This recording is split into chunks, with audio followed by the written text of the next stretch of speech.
नमस्कार बहनों, भाइयों, साथियों और प्यारे बच्चों, ज्ञान सागर में आपका स्वागत है। और हमारा जो विषय चला हुआ है वो है सार्वभौमिक मताधिकार व भारत की निर्वाचन प्रणाली। इस अध्याय को हम विधिवत रूप से करा चुके और इसके प्रश्न उत्तरों को हम आधा भाग हम करा चुके थे और आधे बचे हुए भागों को इस वीडियो में हम आपके लिए, आपकी सहायता के लिए हम इसको हल करने में मदद करेंगे। आप इस वीडियो को ध्यान से देखें और कैसे उत्तर इसका दिया जा सकता है इसको समझें और अपनी भाषा में हमसे भी अच्छा आप उत्तर अपनी नोटबुक में लिखें या उसे समझें, क्योंकि आप अगर समझ के नहीं लिखेंगे, हमारे बताए हुए शब्दों पर निर्भर रहेंगे तो वह कभी भी आपके दिमाग में नहीं घुसेगा, आपके मेमोरी में नहीं जाएगा। मेमोरी में वही चीज़ जाती है जो हम अपने आप से सोचते हैं और अपने आप से सोच के लिखते हैं, चाहे भले वह कम शब्दों का उसमें प्रयोग किया जाए। उसको आप अपने शब्दों की संख्या को अपनी तर्क के आधार पर बाद में बढ़ा सकते हैं। ये कला आपको सीखनी होगी और हम आपको इस कला में सीखने में मदद कर रहे हैं। हमारा काम है ज्ञान का विस्तार करना और उसको जन जन तक पहुंचाना, ताकि वह अपनी बुद्धि कौशल को प्रखर करें और भारत की जो प्रतिभा है उसको निखारें। और अब हम इस प्रश्नोत्तरों को शुरू करते हैं। हमारे चैनल को लाइक करें, सब्सक्राइब करें और उसको शेयर करें। पहला प्रश्न है, आपको क्यों लगता है कि ये आचार संहिता का उल्लंघन हो सकते हैं? कि इसमें कुछ चित्र दे रखे हैं, जैसे कोई किसी को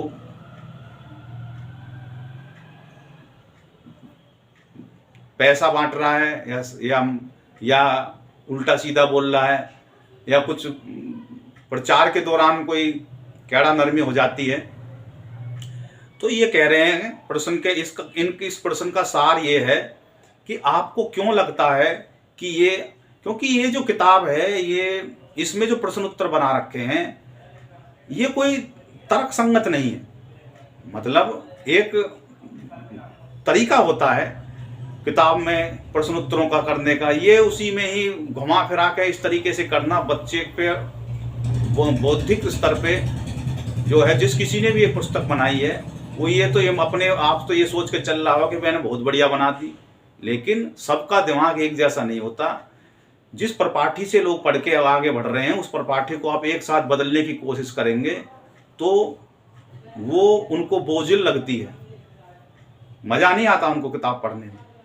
किताब में अमूमन क्या होते हैं, पहले पूरा अध्याय होता है, उसके बाद में उसके प्रश्न उत्तर होते हैं, वो समझ में भी आते हैं। अब ये उसमें कुतर्क करना, ये आपकी निगाह में ये जो है बच्चों को बोझिल लगते हैं, बोर होते हैं इन प्रश्नों से। अब इस प्रश्न का उत्तर इसमें क्या है कि ये इसमें पूछा गया है, ना तो उनको समझ में आता कि भाई ये क्या पूछ रहा है। अगर ये होता प्रश्न ये कि आचार संहिता किसे कहते हैं, चुनावों में क्या आचार संहिता का उल्लंघन हो सकता है, आप इस पर अपनी टिप्पणी लिखें या अपनी राय दें। तो अब इसमें क्या है, आपको क्यों लगता है कि आचार संहिता को उल्लंघन हो सकते हैं, तो या तो उसमें, अब इसको अगर एग्जाम में पूछा जाए तो आप क्या, भाई क्यों लगता है कि ये आचार संहिता को उल्लंघन है, भाई या तो उसमें आप चित्र छापोगे तब आपको लगेगा। तो खैर हमारा ये काम नहीं है। हमारा अब इस प्रश्न का उत्तर है कि जो आचार संहिता किसे कहते हैं, कोई भी चुनाव जब कराए जाते हैं तो उनके कुछ जो है नियम होते हैं। उन नियमों का पालन करने के लिए एक आचार संहिता बना रखी है, कोड ऑफ कंडक्ट बना रखा है। भाई आपने चुनावों के दौरान में अपनी जो है जो चरित्र है वो इस हिसाब से करना है, इन नियमों के अनुसार करना है। अगर आप इन नियमों के विरुद्ध जाके कोई कार्य करेंगे तो वो आचार संहिता का उल्लंघन माना जाएगा। नियम क्या है कि भाई आपको कोई भी उपहार नहीं देना, मतदाताओं को कोई भी ऐसी उपहार के रूप में नहीं देना जिससे ऐसा लगे कि आप उनकी मत को खरीदने की कोशिश कर रहे हैं। कोई ऐसी चीज जैसे चुनाव से पहले कोई मदरा का पान कराना या भोजन का लंगर चला देना गाँव में, आओ खाओ, तो ये जो है इस तरीके से घर घर में जाकर वितरित कर देना, साड़ियाँ बांट देना, कंबल बांटना, पैसे बांटना, तो ये जो है साड़ियों का वितरण मतदाताओं को उपहार या मुफ्त वस्तुएं देना रिश्वतखोरी माना जाता है, जो अनुचित और मतदाताओं के विकल्पों को प्रभावित करता है। किसी अन्य उम्मीदवार के खिलाफ अपशब्द का प्रयोग, अभद्र भाषा, अमर्यादित भाषा, जो प्रत्येक प्रकार से सम्मानजनक चुनावों के प्रचार के सिद्धांतों के विपरीत है। घृणा फैलाना, सड़कों पे हिंसा करना, इससे क्या है कि समाज में जो है दंगे हो सकते हैं। सत्ताधारी उम्मीदवारों के लिए सरकारी मशीनरी का काम करना। अब बंगाल में जो चुनाव होते थे वो निष्पक्ष क्यों नहीं होते थे? अभी चुनाव आयोग ने वहां पे जो चुनाव हुए हैं उसका मुख्य कारण क्या है? जो जनता ने निष्पक्षता से इतना 93% मत का प्रयोग किया, उसका यही कारण था क्योंकि वहां निष्पक्ष चुनाव नहीं होते थे। जो वहां के सत्ताधारी जो कर्मचारी थे वो प्रशासन के दबाव में कार्य करते थे और उनके अनुकूल ही गतिविधि में वो शामिल होते थे। जो प्रशासन का राजनीतिकरण हो चुका था।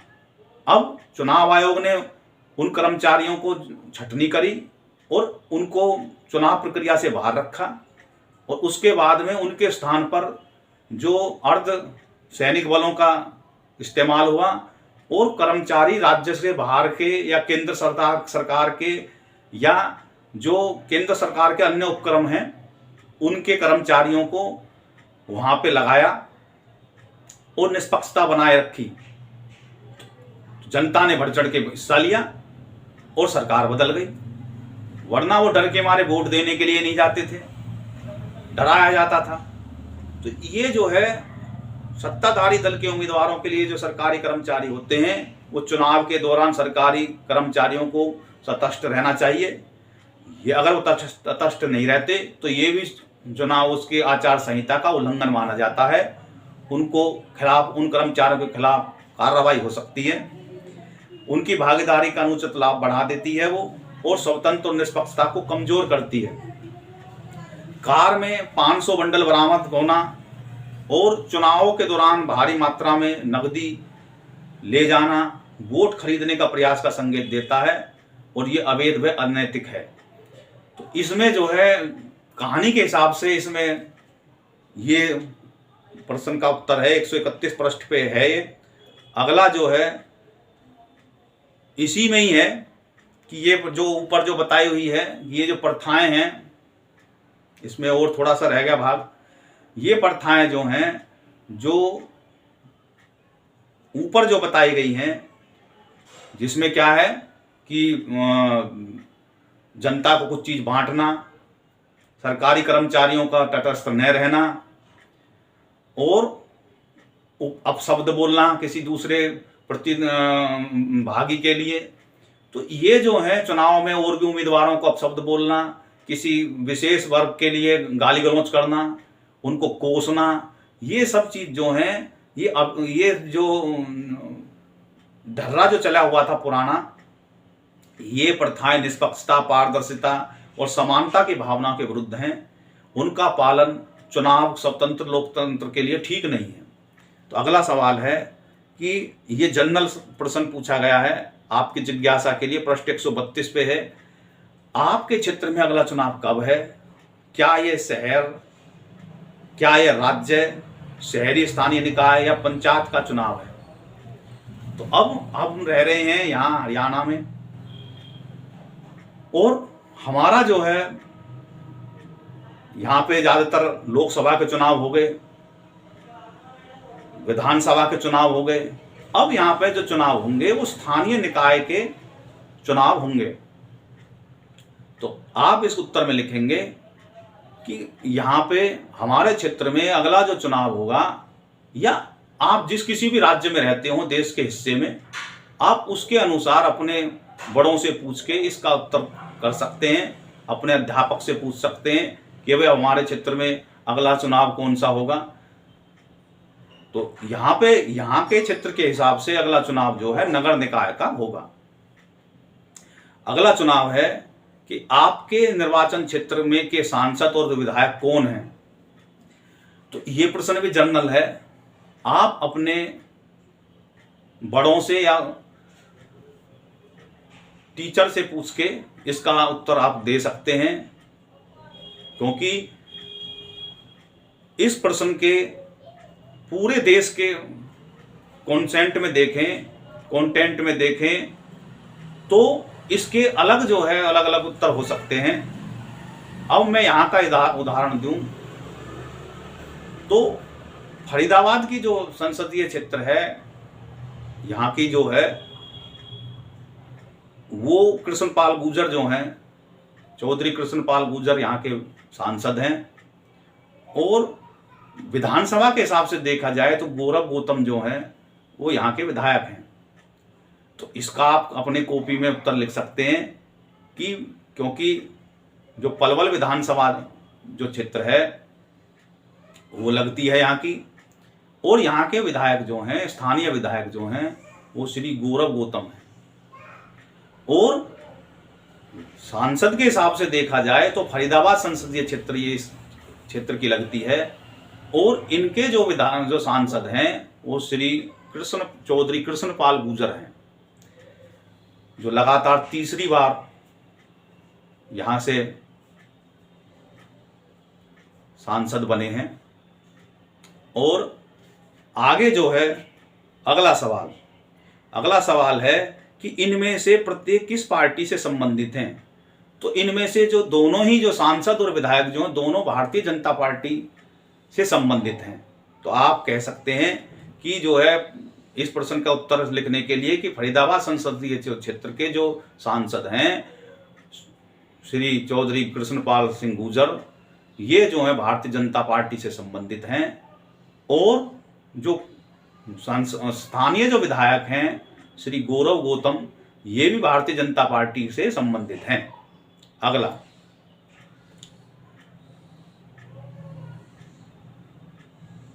अगला सवाल है प्रश्न 134 पे कि सांसद और विधायक की क्रम से क्या चिंताएं होती हैं।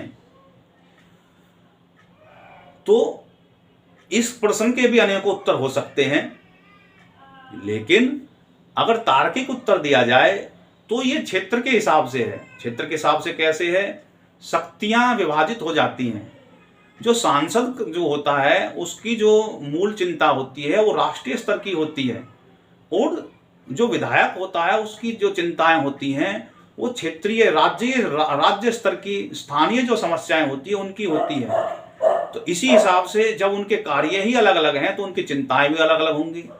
जो राष्ट्रीय स्तर की जो चिंताएं जो होती हैं उसमें क्या होता है कि जो केंद्र सरकार जो पॉलिसी निर्धारित करती है उसका राज्य के जो स्थानीय लोग हैं उनके तक लागू कराना, जो योजना केंद्र सरकार की होती है उनको स्थानीय स्तर पर जो उनके जो लाभार्थी हैं उन तक उन योजनाओं को पहुंचाना, और समाज में राष्ट्र के प्रति चेतना जागृत कराना, राष्ट्रीय समस्याओं से जो भी होती है उनसे अवगत कर जनता से रूबरू होना, और उनके क्षेत्र में जो राष्ट्रीय स्तर की जो भी समस्याएं हैं उनको संसद में उठाना, और उस समस्याओं के निराकरण के लिए जनता से मिलना, जनता की राय केंद्र सरकार तक पहुंचाना, और ऐसी कोई गतिविधि जो संलिप्त है जो राष्ट्र की सुरक्षा के लिए जो है खतरा हो उनसे भी सजग रहना, ये और जो उस क्षेत्र में जो राष्ट्रीय राजमार्ग है उनको दुरुस्त कराना, बड़े बड़े जो योजनाएं हैं जिसमें केंद्र सरकार का सहयोग की जरूरत होती है या अपने क्षेत्र में जो प्रधानमंत्री सड़क योजना है उसके तहत जो सड़कें हैं, जो और अन्य जो योजनाएं हैं, किसानों से संबंधित जो योजनाएं हैं, उनको लागू कराना और उन पे अमल कराने की जो चिंताएं हैं वो होती हैं सांसद की। अब विधानसभा के क्षेत्र में उनकी जो चिंता है वो अलग है विधायक की। उसकी चिंता क्या है कि अपने क्षेत्र की सड़कें, पानी, बिजली, इस व्यवस्था को दुरुस्त कराना, किसानों के उपज जो का उसका सही दाम दिलवाना, अपने क्षेत्र में कोई ऐसी गतिविधि है जो आपराधिक गतिविधि में संलिप्त है, जो ऐसी संगठित जो गिरोह बना रखी है, उसको अपने क्षेत्र से उसका निर्मूल उनका खत्म कराने के लिए पुलिस व्यवस्था को दुरुस्त कराना, ये सारे काम जो हैं वो स्थानीय विधायक के दायरे में आते हैं। और जो शिक्षा व्यवस्था को दुरुस्त कराना, सड़कें जो हैं, स्थानीय जो सड़कें हैं उनको सही कराना, पेयजल व्यवस्था और शिक्षा के क्षेत्र को उन्नत करना, समाज में जो सामंजस्य स्थापित कराना, ये जो चिंताएं हैं ये स्थानीय विधायक की होती हैं। अगला सवाल, आपके विचार में अब ये राष्ट्रपति के चुनाव में मैंने बताया था अध्याय के पढ़ाने के दौरान कि राष्ट्रपति के चुनाव में कौन कौन हिस्सा नहीं लेते, तो उससे संबंधित ये प्रश्न है कि उसमें वो निकाल के रख दे कौन कौन जो राष्ट्रपति द्वारा नामित हैं। ऐसे विधानसभा में जो जहाँ पे जब सदनीय होती हैं, तो जो गवर्नर द्वारा जो नामित एमएलसी होते हैं, मेंबर ऑफ लेजिस्लेटिव असेंबली के, तो वे जो हैं काउंसिल के, लेजिस्लेटिव काउंसिल के जो सदस्य होते हैं, जो गवर्नर द्वारा नामित होते हैं, वो इसमें जो है भाग नहीं लेते। और इसमें पूछा गया है कि वो ऊपर लिखित जो समूह हैं वो राष्ट्रपति के चुनाव में शामिल क्यों नहीं है, राष्ट्रपति के चुनाव में आम जनता की भागीदारी क्यों नहीं होती। दो प्रश्न, वैसे तो दो इसमें मुद्दे अलग अलग लग रहे हैं लेकिन इनका मूल एक ही है। अब क्या है कि सबसे पहले बताएं कि जनता जो है सीधे राष्ट्रपति के चुनाव में भागीदार क्यों नहीं होती। इसका मेन कारण यह है कि राष्ट्रपति के, भारत की जो स्थिति है राष्ट्रपति की, वो नाम मात्र के नाम मतलब जो है प्रैक्टिकली वो नाम मात्र का जो है एक संवैधानिक पद है। उसमें जो है जो शक्ति है, जो व्यवहारिक जो शक्ति है वो प्रधानमंत्री के अंदर होती है, कार्यपालिक शक्ति, और वे जो है नाम मात्र के कार्यपालिक होते हैं। कार्यपालिक शक्ति उनके उसमें होती है, नाम से उन्हीं के चलती है, लेकिन मुख्य जो है जो कार्यपालिक जो शक्ति होती है वो प्रधानमंत्री के हाथ में होती है।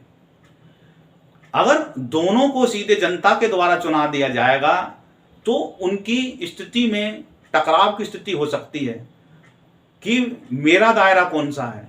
दोनों अगर जनता से प्रत्यक्ष रूप से निर्वाचित होंगे तो देश में व्यवहारिक रूप से वो ठीक नहीं होगा। क्यों नहीं होगा? क्योंकि उनके शक्ति के स्रोत, फिर उनके जो व्यवहारिक कार्य हैं उनमें टकराव होगा और स्थिति विकट हो जाएगी, एक दूसरे को खिलाफ वे जा सकते हैं और इससे क्या है कि समस्याएं पैदा हो जाएंगी। इसलिए राष्ट्रपति का जो चुनाव है भारत में, वो स्थिति एक जो है अभिभावक के रूप में होती है। वह जो है दूर उससे अपनी प्रधानमंत्री को जो है वो सलाहकार के तौर पे कार्य करता है कि भाई आपको ये करना चाहिए, आपको ये जो कर रहे हो ये गतिविधि में जो है आपको ध्यान देना चाहिए। और जो प्रधानमंत्री भी होता है वो जैसे अभिभावक को जाके बताते हैं कि भाई हम ये कार्य कर रहे हैं, हमको ये हम इसमें जो है हमारे अगली योजना ये है, हम आपको बताने के लिए आए हैं। तो ये जो है एक तरह का जो संबंध है वो इस तरीके का है, अभिभावक जैसे होते हैं। और और वो गौरवान्वित होते हैं कि हमारी सरकार के प्रधानमंत्री जो हैं वो हमारे क्षेत्र में तरह तरह की कार्य कर रहे हैं। जब साल का पहला जो भाषण जो होता है वो राष्ट्रपति का अभिभाषण होता है, धन्यवाद प्रस्ताव उस पर आता है लोकसभा में, तो ये बड़े विस्तृत है। आपके कक्षा के अनुसार ये अभी जो है छोटे लेवल का है। तो इसमें जो है मैंने आपको जनरल नॉलेज के हिसाब से आपका ज्ञान बढ़ाने के लिए थोड़ी बात बताई। अब इसके मूल उत्तर पे आते हैं। जो ऊपर जो उल्लिखित समूह हैं वो भारत के राष्ट्रपति के चुनाव में शामिल नहीं होते, क्योंकि वे जनता से सीधे निर्वाचित नहीं होते। राज्य सभा या राज्य विधानसभाओं में जैसे मनोनीत जो सदस्य होते हैं वो विशेषज्ञता के आधार पर होते हैं। कोई खेल जगत में, कोई प्रशासनिक जगत में, कोई न्याय जगत में, कोई सांस्कृतिक क्षेत्र के होते हैं। तो ऐसे 12 सदस्य को राज्यसभा में नामित किया जाता है। कोई बिजनेस क्षेत्र के होते हैं। इसी प्रकार से विधान परिषद में उनके चयन होता है। तो वे जो है सीधे जनता द्वारा नहीं होते, वो प्रधानमंत्री के सलाह पे राष्ट्रपति को सूची दे दी जाती है और वे नामित हो जाते हैं। राष्ट्रपति पूरे देश का प्रतिनिधित्व करते हैं, इसलिए वे सीधे निर्वाचित प्रतिनिधि जैसे सांसद और विधायक ही उसमें भाग लेते हैं। सांसद और विधायक इसमें भाग लेते हैं क्योंकि वो प्रत्यक्ष रूप से जनता से चुने जाते हैं और ये माना जाता है कि जनता ने इनको चुना है और इन्होंने राष्ट्रपति को चुना है। तो अप्रत्यक्ष रूप से वो जो है जनता के ही प्रतिनिधि होते हैं। इसमें सीधे जनता वोट नहीं देती, जैसे अन्य देशों में राष्ट्रपति के होता तो वहां प्रधानमंत्री नहीं होता। तो इससे यह सुनिश्चित होता है कि यह प्रक्रिया लोकतांत्रिक है, जनता की इच्छा दर्शाती है। आम जनता राष्ट्रपति को सीधे मतदान नहीं करती, क्योंकि यह पद काफी हद तक प्रतीकात्मक है और औपचारिक होता है। चुनाव निर्वाचन मंडल के माध्यम से होता है ताकि संतुलन बन सके और यह सुनिश्चित हो सके राष्ट्रपति और केंद्र दोनों सरकारों का समर्थन से प्राप्त हो। तो इस प्रकार से इसमें जो है राष्ट्रपति के चुनाव में जनता भाग नहीं लेती, क्योंकि औपचारिक पद है और प्रतीकात्मक है, सम्मान का पद है, संवैधानिक पद है। आगे मूल उस पे कक्षा पे जो चुनाव हुए थे सीआर के, उसमें ये प्रश्न है कि मान लीजिए कि कोई छात्र अहमद, गुरमत और रवि इनमें से किसी को वोट नहीं देना चाहता, तो उनके पास क्या विकल्प होगा। तो उसमें जो है अब भारत की निर्वाचन प्रणाली में एक और अलग विकल्प आ गया है कि अगर आपको कोई उम्मीदवार पसंद नहीं है तो एक होता है नोटा, कि इनमें से कोई नहीं। तो उसमें कॉलम होता है, नीचे कोने में लिखा रहता है, जो वोटिंग मशीन होती है उसमें बटन होता है नोटा। तो उस नोटा को दबा देते हैं तो उसका मत वहाँ रिकॉर्ड हो जाता है कि जब वो काउंटिंग होती है तो नोटा की भी काउंटिंग होती है कि भाई इसमें से इतने लोगों ने इनको नापसंद किया। तो इसमें भी जो नोटा का विकल्प है उसका वो प्रयोग कर सकते हैं। अगला है क्षेत्रीय भाषाओं में विधानसभा को अनेक नामों से पुकारा जाता है। उदाहरण के लिए विधानसभा, नियम सभा आपके राज्यों में से कहा जाता है। तो यहाँ के क्षेत्र के हिसाब से यहाँ के राज्य में इसको विधानसभा ही कहा जाता है। अन्य प्रश्न है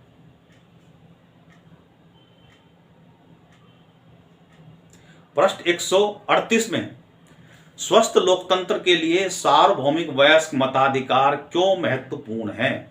इस प्रश्न का उत्तर तो वैसे मैं मूल रूप से कल दे चुका, लेकिन इसमें फिर से पूछा गया है। तो स्वस्थ लोकतंत्र के लिए सार्वभौमिक मताधिकार क्यों महत्वपूर्ण है। जैसा कि सार्वभौमिक मताधिकार का मतलब ही होता है कि सभी, सार्वभौम का मतलब होता है मूल रूप से जो भी देश में पैदा हो, देश के जो वासी हैं, देश के जो नागरिक हैं, वो सभी। अब सभी को तो ये तो नहीं कि जन जन बच्चा वोट देगा, तो उसके लिए कैटेगरी बना दी वयस्क मताधिकार, यानी कि जो भी वयस्कता प्राप्त करता जाएगा नागरिक उस देश का, वो अपने आप में योग्य हो जाएगा वोट देने के लिए। तो उसकी सूची जो है मतदाता सूची में नाम दर्ज करवाया जाता है। उसके लिए फार्म 6 जो है होता है, उसको भर के जरूरी दस्तावेज लगा के वो जो है मतदाता बन जाता है। और ये क्यों महत्वपूर्ण है, ये इसलिए महत्वपूर्ण है कि ताकि जो भारत के जो वयस्क नागरिक हैं, चाहे वो किसी भी जाति, धर्म, लिंग, स्थान और मजहब के हों। उससे क्या है कि लोकतंत्र ये दर्शाता है कि सभी को, देश में जितने भी वयस्क हैं सबको मत देने का अधिकार है। सबकी राय शुमारी के आधार पर ही ये जो है निर्वाचन प्रक्रिया होती है। तो ये उस देश के लिए बड़े गौरव की बात होती है और वो उसकी ये एक जो है स्वस्थ लोकतंत्र को दर्शाता है। तो इसलिए स्वस्थ लोकतंत्र के लिए वयस्क मताधिकार से बढ़कर और कोई नहीं हो सकता। अगर किसी को, उसको आर्थिक आधार पे हम रोक देंगे, किसी को गरीबी के आधार पे रोक देंगे, किसी को धर्म के आधार पे रोक देंगे, किसी को जाति के आधार पे रोक देंगे, तो कैसे काम चलेगा? वो माना ही नहीं जाएगा। फिर तो वो सरकार जो भी बन रही है वो एक वर्ग की मानी जाएगी। तो इस प्रकार से वयस्क मताधिकार, सार्वभौमिक वयस्क मताधिकार स्वस्थ लोकतंत्र की रीढ़ होती है और वह सभी वर्गों को उनका जो भी माना जाता है कि जो भी वहाँ का प्रतिनिधि बना वो सभी के इच्छा के अनुसार, राय के अनुसार, सभी की भागीदारी से वो बना। तो वह संपूर्ण समाज का जो है प्रतिनिधि माना जाता है वयस्क मताधिकार के जरिए से। तो इस प्रकार से महत्वपूर्ण है, क्योंकि इसके बिना जो है मतदान का अधिकार अगर किसी को रोक देंगे तो ठीक नहीं है। यह स्वस्थ लोकतंत्र के लिए महत्वपूर्ण है, क्योंकि समान भागीदारी सुनिश्चित करता है, समाज के सभी वर्गों का प्रतिनिधित्व का प्रतीक बनता है और नेताओं को जनता के प्रति जवाबदार बनाता है। अगला प्रश्न है प्रश्न नंबर 2, गुप्त मतदान का क्या अर्थ है और लोकतंत्र में इसका क्या महत्व है? ये भी प्रश्न जो है मैंने लिख रखे हैं ये सारे, कि आपको क्या लगता है आचार संहिता का, फिर सांसद और उसकी चिंताएं क्या, राष्ट्रपति के चुनाव की, गुप्त मतदान। ये गुप्त मतदान लोकतंत्र की रीढ़ होती है, इसका बहुत ही महत्वपूर्ण है। इसके बिना लोकतंत्र टिक नहीं पाएगा।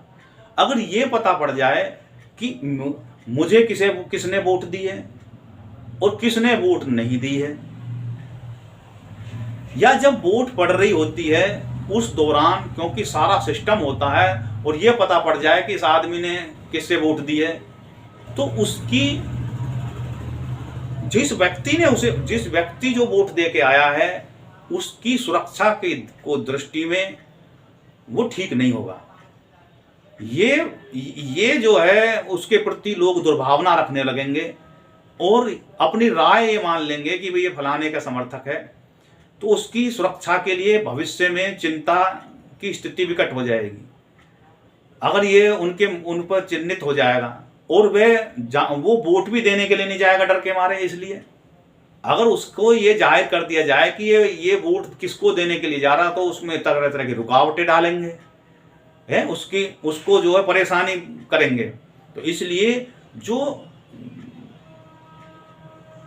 चुनाव जो होते हैं उनमें गुप्त मतदान की ही प्रक्रिया रखी जाती है, और लोकतंत्र के लिए, स्वस्थ के लिए वो ठीक भी है।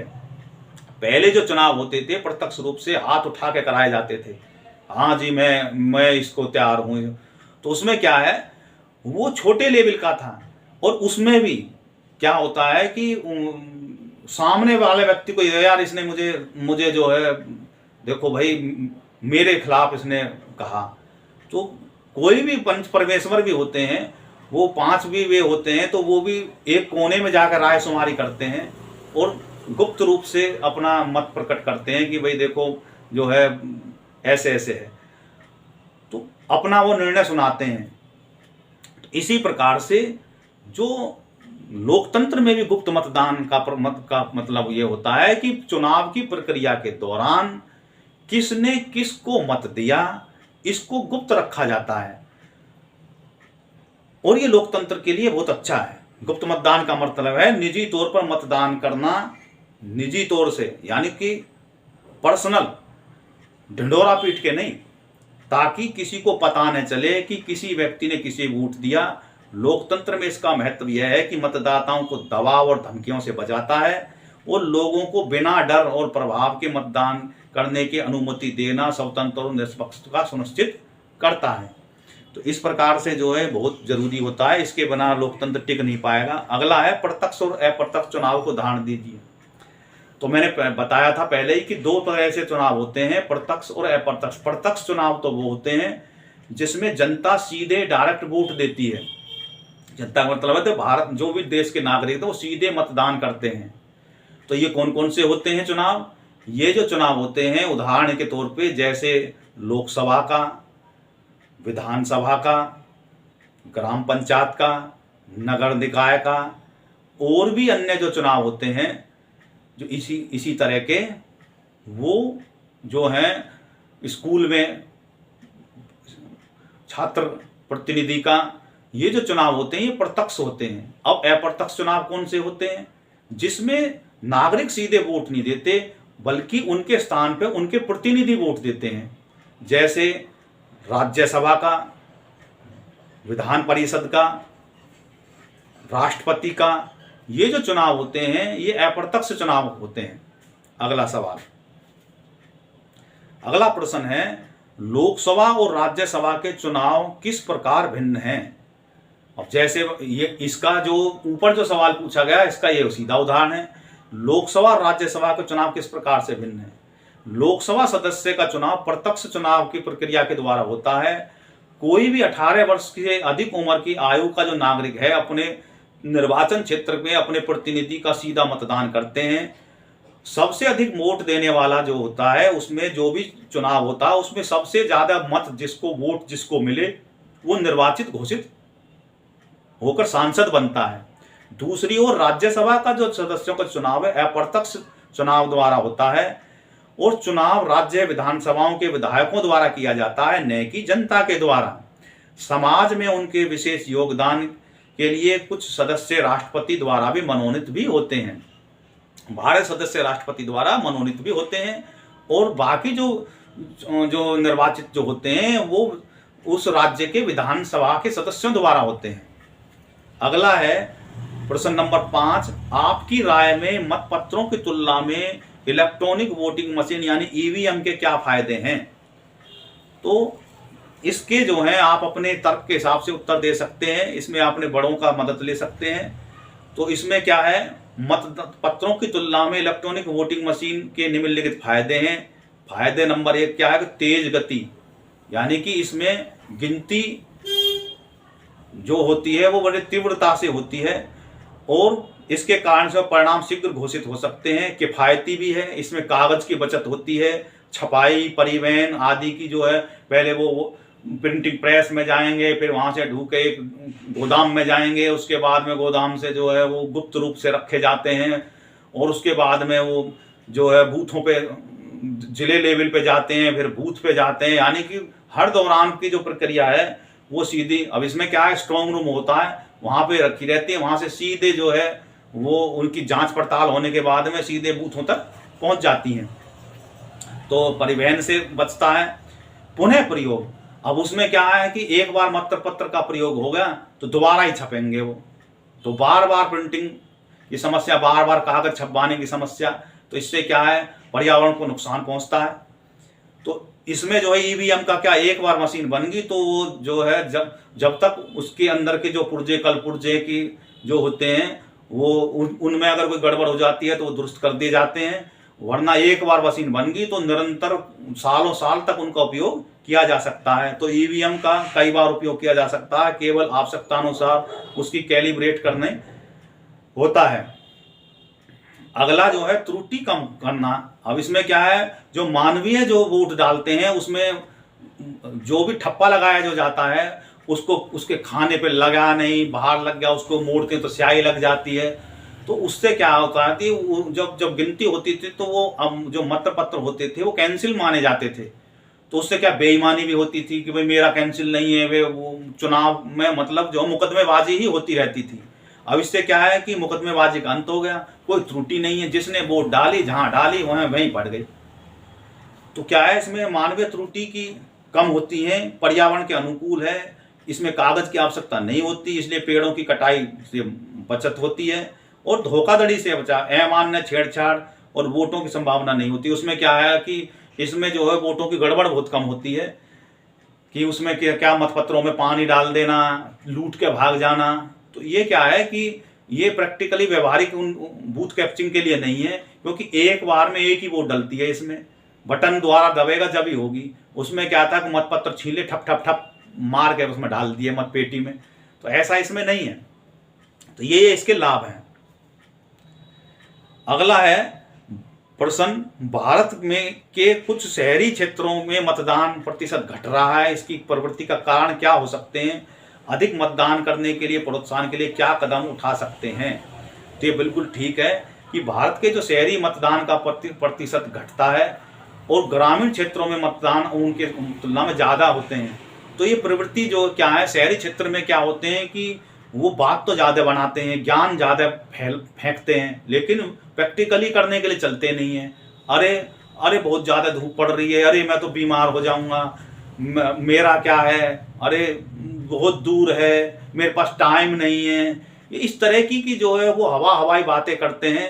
वो अपने आप को बुद्धिजीवी तो समझते हैं, लेकिन वो जो है देश की अपनी बुद्धि का देश के प्रति योगदान करने के जब प्रैक्टिकली उनका नंबर आ जाता तो पीछे भाग जाते हैं, कागजी शेर होते हैं वो।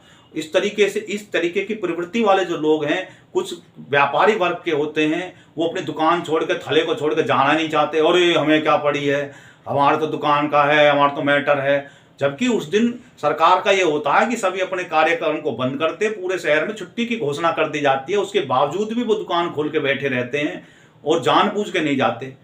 अरे हमें क्या पड़ी है, हमें तो जब भी ये काम करना, वो और नेगेटिविटी फैलाते रहते हैं ऐसे लोग। इस कारण से जो लोग हैं, कुछ ऐसे हैं, जी हमारे वोट से क्या होता है, अरे हमें तो कमाने से मतलब है, हम तो ये है। तो वो जो ऐसी प्रवृत्ति के जो लोग हैं, जो लुजबुजे टाइप के हैं, तो इस वजह से जो शहर में जो मतदान की जो प्रक्रिया है वो कम होती है। वो अपने आप को श्रेष्ठ समझते हैं और जो हमारा वोट देने का काम नहीं है जी, हम वोट देने के लिए जाएंगे। उनके अंदर अहंकार भाव बहुत होता है, अपने अहम भावना के कारण वो वोट देने के लिए भी नहीं जाते। और कोई कहता है तो उनसे, क्योंकि वो संबंध ही नहीं रखना चाहते किसी से, है, कबूतर खाने में पड़े रहते हैं, ऊपर जो है उसमें बैठे रहते हैं सोसाइटियों में, और वहीं से डींग हाँकते रहते हैं। तो इस वजह से जो है ऐसे प्रवृत्ति के कारण जो है जो शहरों में मतदान कम होता है, अमूमन गाँव में ज़्यादा होता है। क्योंकि गाँव में क्या होता है कि एक गांव में बूथ है और एक दूसरा जाते हैं, हाँ भाई वोट देने के लिए, क्योंकि उनका संबंध सबसे होता है, तो वो एक दूसरे को टोकते भी रहते हैं, अरे मैं वोट दे के नहीं आया। तो इस वजह से जो है शहर का जो है वो मतदान जो है प्रतिशत कम होता है और गांव का ज़्यादा होता है। तो जो है अब इसमें और भी आप कर सकते हैं कि भारत के शहरी क्षेत्र के मतदान प्रतिशत घटने के कई कारण हैं। इसमें मतदाताओं की उदासीनता, जागरूकता की कमी, व्यस्तता, जीवन शैली, राजनीतिक उम्मीदवारों की चुनाव प्रक्रिया से मोहभंग शामिल है। कहने का मतलब क्या, अपने आप को वो ज्ञानी ज्यादा समझते हैं और वो ज्ञान के अंदर उनसे ये कहे भाई आप चुनाव लड़ लें ना जी, हमारा काम ना, क्यों भाई, अरे भाई ये तो देखो जो भी जो है चुनाव लड़ रहा है वो जान हथेली पे लेके लड़ रहा है, उसको कितने जो है कष्ट के सहन करने पड़ते हैं। सब के बाद में तो मौज भी तो 5 साल लेते हैं। ये ऐसे उनके व्यक्तियों की राय होती है कि मौज भी तो 5 साल लेते हैं, अरे भाई तू ले मौज। तो भाई वो ऐसी प्रवृत्ति के लोगों की वजह से ही जो है शहरों का मत प्रतिशत घटता है। वो बहसबाजी में ज्यादा अड़े रहते हैं, काम वोट देने नहीं जाते। तो इस प्रकार से जो है फर्क पड़ता है। कुछ लोगों को लगता है कि उनका वोट का क्या फर्क नहीं पड़ेगा। अधिक से अधिक लोगों का मतदान के लिए प्रोत्साहित करने हेतु अभियान चलाकर मतदाता को जागरूकता बढ़ानी चाहिए। ऑनलाइन पंजीकरण, मतदान केंद्र तक बेहतर सुविधा, मध्यम से जो है सुविधा के माध्यम से मतदान को आसान करना, शैक्षिक कार्यक्रम, युवाओं की भागीदारी को बढ़ावा देना, ये कार्य सिद्ध हो सकते हैं। इसके अतिरिक्त राजनीतिक पारदर्शिता, जवाबदेही सुनिश्चित करने में विश्वास बढ़ता, नागरिकों को चुनाव में भाग लेने के लिए प्रेरित करने में सहायक हो सकते हैं। तो ये जो है इस तरीके से जब तक आपको ये नहीं महसूस होगा कि वे जनप्रतिनिधि हमारे लिए कितने वो हैं, अगर जनप्रतिनिधि ही नहीं रहेंगे तो देश कैसे चलेगा। तो इसके प्रति नेगेटिविटी नहीं फैलानी चाहिए। चुनाव प्रक्रिया के प्रति जो नेगेटिविटी फैलाता है वो देश का शत्रु हो सकता है।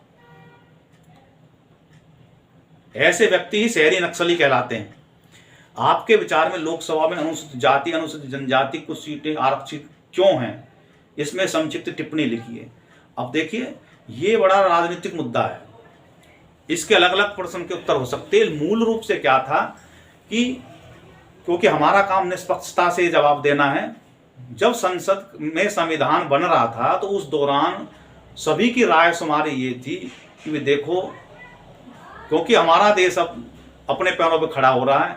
इस समय सभी का प्रतिनिधित्व होना चाहिए। ऐसा न हो कि गरीबी और जातीय दुर्भावना के कारण किन्हीं का प्रतिनिधित्व नहीं हो, तो जो पिछड़े वर्ग थे उनको उनके लिए 10 वर्ष के लिए यानी कि 2 योजनाओं के लिए सीट रिजर्व रखने का प्रावधान रखा कि भाई ताकि उन लोगों में भी जन जागृति आए और उनके अंदर भी ये विश्वास हो कि हमारा जो प्रतिनिधि है वो संसद का और राज्य विधानसभाओं का भागीदार है, वो जो है हमारा प्रतिनिधित्व है, उसको सुनिश्चित करने के लिए, ताकि उनके समाज के लोगों में गरिमा बढ़े उनकी, और उनको विश्वास हो कि हमारा भी कानून बनाने की प्रक्रिया में और जो योजनाओं को लागू करने की प्रक्रिया हमारा प्रतिनिधित्व है। इसलिए 10 साल के लिए ये रिजर्वेशन रखा गया था और उसके बाद में संसद के ऊपर ये छोड़ दिया गया था कि अगर उनको ये लगता है कि भाई इसको बढ़ाया जाना चाहिए तो वो आगे संसद के बहुमत के आधार पे, साधारण बहुमत के आधार पे ही उसको बढ़ा सकते हैं। लेकिन आज तक वोट बैंक की राजनीति के दलदल में फंसकर लोगों ने सही और उचित निर्णय नहीं लिया। उनको आज भी इन समाज के लोगों को अपने आप में हीन ही भावना से ग्रसित रखा है। उनके अंदर विश्वास, कॉन्फिडेंस जाने के लिए उनको मौका ही नहीं दे रहे। अरे भाई, उनको आप खुले क्षेत्र में छोड़ेंगे जब तो उनको विश्वास आएगा। अगर लगे कि उनको उनके साथ भेदभाव हो रहा तो आप फिर से उनके सीट को रिजर्व कर सकते हैं। तो इससे क्या है कि वो, क्योंकि राजनेता, जो देश के जो राजनेता हैं वो ये नहीं चाहते कि भाई जो है वो ये जो है खुल के आगे आए और इनके अंदर का विश्वास जगे। तो इसलिए उसको वोट बैंक की राजनीति से जोड़ के ना तो किसी में हिम्मत ही होती कि भाई उसको जो है इसको खत्म करें कि भाई समाज में सब समान हैं। जब संविधान में सबको जो है हर सब जगह पे जात के आधार पे, धर्म के आधार पे कोई विभेद नहीं है, तो यहाँ विभेद क्यों? प्रतिनिधित्व का प्रश्न है तो आपका प्रतिनिधित्व संसद में हो चुका। अब इतने दिन के बाद में भी 75 साल हो गए इसको जो है, और जो है उसके बावजूद भी जो है देश में ये सीट रिजर्व हैं, ये जो है उचित परिपाटी नहीं है। मेरी बातें बहुतों को बुरी लगेंगी, लेकिन उनको लगे तो लगे, जो सत्य है वो कहना चाहिए कि ये जो परिपाटी है ठीक नहीं है। इसका मतलब जिंदगी भर ये रिजर्व ही सीट रहेंगी कि भाई नौकरियों का प्रतिनिधित्व तो बात अलग है, लेकिन अगर राजनीतिक रूप से भी एक वर्ग को बौना ही साबित हमेशा करे जाए तो ये ठीक नहीं होगा। उनकी प्रतिभा के लिए भी ये ठीक नहीं है, और उनको ये कुंठित भावना से बाहर निकालने के लिए उनको भी सबकी समान समदर्शिता, समानता तभी आती है जब उनके अंदर भी ये भाव आए कि हम समान हैं। उनके अंदर यही भाव रहेगी कि हमारा तो ये इतनी है तो हमारा तो इतनी सीट है, हमारा तो ये है। क्यों भाई, और क्षेत्र में भी जो है प्रतिनिधित्व आप कर सकते हैं, आप एक ही सीट से क्यों कर सकते हैं? किसी के लिए जो सामान्यता का मतलब ही है कि आप जो किसी भी जो है आप सीट से चुनाव लड़ सकते हैं, एक ही सीट से क्यों? तो ये जो भावना है, जो हीन भावना है, उसको भी निकालने की जरूरत संसद की है। ये संसद के अंदर बैठे हुए लोगों की और देश की जनता की अगर भावना ऐसी जागृत हो तो इसलिए जो है ये है। तो अब इस मूल प्रश्न के उत्तर पे आते हैं कि भी संक्षिप्त टिप्पणी तो हमने सही तरीके से कर दी, मूल कारण भी बता दिया। मूल कारण ये था कि उसके प्रतिनिधित्व देने के लिए संसद में संविधान में 10 वर्ष का प्रावधान था, लेकिन समय समय पे उनको जो है 20 साल के लिए, कभी 30 साल के लिए, कभी 40 साल के लिए बढ़ाते ही रहते हैं। तो ये लोकसभा उसमें कुछ सीटें आरक्षित हैं ताकि उनका प्रतिनिधित्व सुनिश्चित हो सके, पर्याप्त सामाजिक भेदभाव और राजनीतिक अभाव का सामना न करना पड़े, इसलिए उनकी भागीदारी को सीमित कर दिया और आरक्षण की प्रक्रिया को बात में रखते हुए उन्हें अवसर देना, समानता को बढ़ावा देना, लोकतांत्रिक व्यवस्था में समावेश का समर्थन करना है। लेकिन ये 10 वर्ष के लिए था। अगला सवाल है, सोशल मीडिया चुनावी जो है वीडियो और लाइव भाषणों को इंस्टाग्राम, ट्विटर पर राजनीतिक बहसों तक चुनाव के प्रति हमारे दृष्टिकोण बदल रहा है लेकिन क्या इससे लोकतंत्र मजबूत हो रहा है या भ्रमित हो रहा है? जोड़ियों में चर्चा करें, समूह बनाकर चर्चा करें, इससे क्या लाभ है? तो इस प्रश्न के उत्तर जो हैं वो आप स्वयं जो है अपना दें, लेकिन मैं इनका उत्तर दूं। सोशल मीडिया आज के समय में भस्मासुर है।